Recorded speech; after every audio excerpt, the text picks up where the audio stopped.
पुन्हा मुख्यमंत्री म्हणून एकनाथ शिंदे यांची मुख्यमंत्रीपदी वर्णी लागावी याकरिता आज मुक्ताईनगर येथील आदिशक्ती मुक्ताबाईला वारकऱ्यांनी साकडे घातले आहे। एकनाथ शिंदे यांची पुन्हा मुख्यमंत्रीपदी वर्णी लागावी यासाठी समस्त वारकरी समाजाच्या वतीनं मुक्ताईनगर कोथळी येथील आदिशक्ती मुक्ताईच्या मंदिरात विधीपूर्वक मुक्ताईची पूजा करून आरती करण्यात आली आणि पुन्हा मुख्यमंत्री म्हणून एकनाथ शिंदे यांची वर्णी लागावी यासाठी मुक्ताबाईला समस्त वारकरी समाजाच्या वतीनं साकडं घालण्यात आलं आहे। शिंदे मुख्यमंत्री व्हावे यासाठी आज मुक्ताईला साकडं घालण्यात आलं, काय सांगाल बाबा याबद्दल? विद्यमान एकनाथराव शिंदे वारकऱ्याकरताच नव्हे तर त्यांनी अशी बरीच आणि समाज उपयोगी कामे केलेली असल्या कारणाने संत सखाराम महाराजांच्या दिंडीला देखील त्यांनी यावर्षी आम्हाला 20,000 रुपये देखील दिलेले आहे।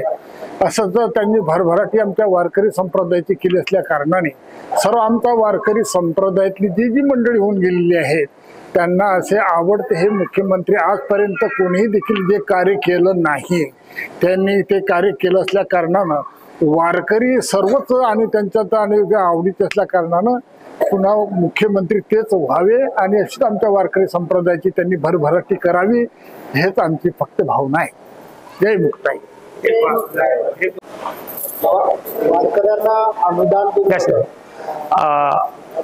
नाही, वारकऱ्यांना अनुदानपेक्षा वारकरी जेव्हा हा काया वाचा म्हणे जीवे सर्वस्व उदार बाप रखमा देवरो विठ्ठलाचा वारीकर तो सगळा उदार अंतकरणाने वारीमध्ये चालत असतो।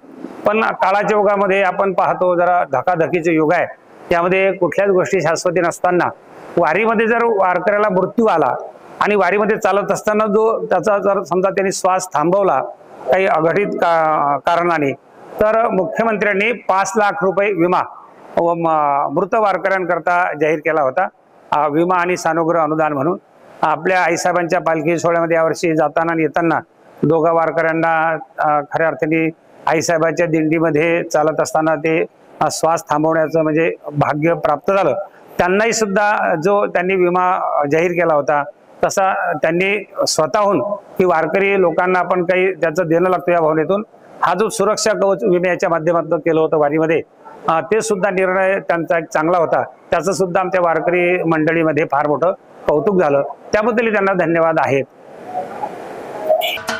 महाराष्ट्राचे सर्वमान्य दैनिक समर्थ गावकरी अहमदनगर, पुणे, नाशिक, जळगाव, धुळे, नंदुरबार, सोलापूर, कोल्हापूर, सांगली, सातारा, मुंबई, ठाणे, पालघर, रत्नागिरी, रायगड, सिंधुदुर्ग, नांदेड, उस्मानाबाद, बीड, औरंगाबाद, नागपूर, गडचिरोली, भंडारा, गोंदिया, अकोला, यवतमाळ, बुलढाणा येथून एकाच वेळी प्रसिद्ध होणारे एकमेव दैनिक सर्वसामान्य जनतेचे खुले व्यासपीठ।